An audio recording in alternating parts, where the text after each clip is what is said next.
రామ్ చరణ్ అంటే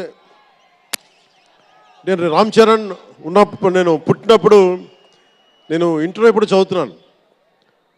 ఇంటర్ చదువుతున్నప్పుడు నాకు అన్నయ్యకి అబ్బాయి పుట్టాడని చెప్తే ఇంట్లో నామకరణం చేశారు. నామకరణం చేసినప్పుడు మా నాన్నగారు పెట్టిన పేరు మా ఇంట్లో అందరికీ ఆంజనేయ స్వామి పేరు రావాలి, మా ఇంటి దైవం అని. రామ్ చరణ్కి రాముడి చరణాల దగ్గర ఉండేవాడు ఎవడో హనుమంతులు, ఆంజనేయ స్వామి. నిత్యం బలం ఉండి కూడా వినయ విధేయతలతో ఉండే వ్యక్తి ఆంజనేయ స్వామి. అంటే ఎంత ఎదిగినా ఎంత శక్తిమంతుడైనా అడిమాది అష్టసిద్ధులున్నా తన శక్తి తను తెలియకుండా ఎదిగే కొద్దీ ఒదిగుండే ఆంజనేయ స్వామిలాగా ఇతనికి రామ్ చరణ్ అని పేరు పెట్టాలని చెప్పి మా నాన్నగారు ఆలోచన చేసి తనకి రామ్ చరణ్ అని పెట్టారు. అలాగే రామ్ చరణ్ నాకు ఎందుకంటే నాకు చిరంజీవి గారు అన్నయ్య కాదు, పితృ సమానులు, తండ్రి సమానులు.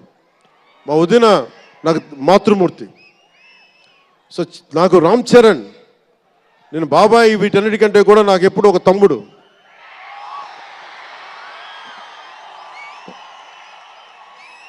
చిన్నప్పుడు బాగా ఏడిపించేవాడిని. నేను ఇంకా బద్ధకంగా ఉండేవాడిని.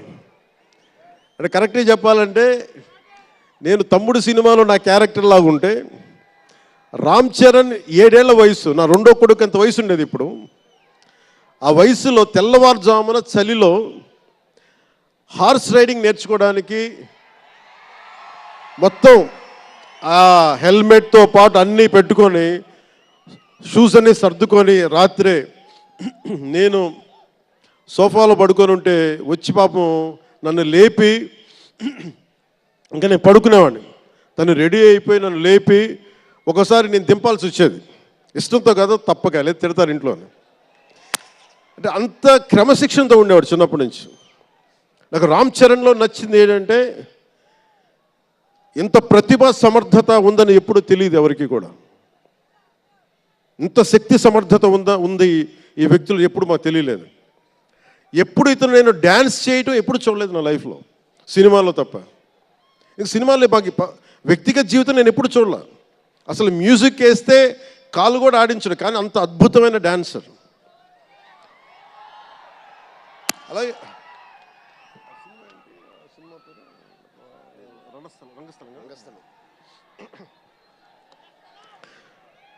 రంగస్థలం గురించి సుకుమార్ గారి డైరెక్షన్లో రంగస్థలం నాకు నటన చూసి ఇతనికి బెస్ట్ యాక్ట్ అవార్డు రావాలని మనస్ఫూర్తిగా అనిపించింది. అంటే అంత గొప్ప పెర్ఫార్మెన్స్ చేశాడు. భవిష్యత్తులో ఇతను ఉత్తమ నటుడు కూడా కావాలి, ఉత్తమ నటుడు అవార్డు అందుకోవాలి. ఎందుకంటే తనకి ఇక్కడ పెరగల, ఆంధ్రాలో పెరగల. కీలకమైన సంవత్సరాలన్నీ తమిళనాడులో పెరిగాడు, కొంత హైదరాబాద్లో, తెలంగాణలో పెరిగాడు. ఇక్కడ గోదావరి జిల్లాల తాలూకు భావాలు, కల్చరు ప్రత్యక్షంగా ఎప్పుడు చూడాల. అవన్నీ తెలియకుండా ఆ క్యారెక్టర్లో ఇమిడిపోయి కొన్ని తరాలుగా గోదావరి తీర ప్రాంతంలో పుట్టిన వ్యక్తిగత యాక్ట్ చేసిన విధానం చూస్తే నాకు అమితంగా నాకు నచ్చింది. అంటే అంత గొప్ప నటుడు ఉన్నాడు. చిరంజీవి గారు వారసుడు అలా కాకపోతే ఇంకెలా ఉంటాడు. చిరంజీవి గారికి తగ్గ వారసుడు. తండ్రి మెగాస్టార్ అయితే కొడుకు ఏమవుతాడు, గ్లోబల్ స్టార్ అవుతాడు.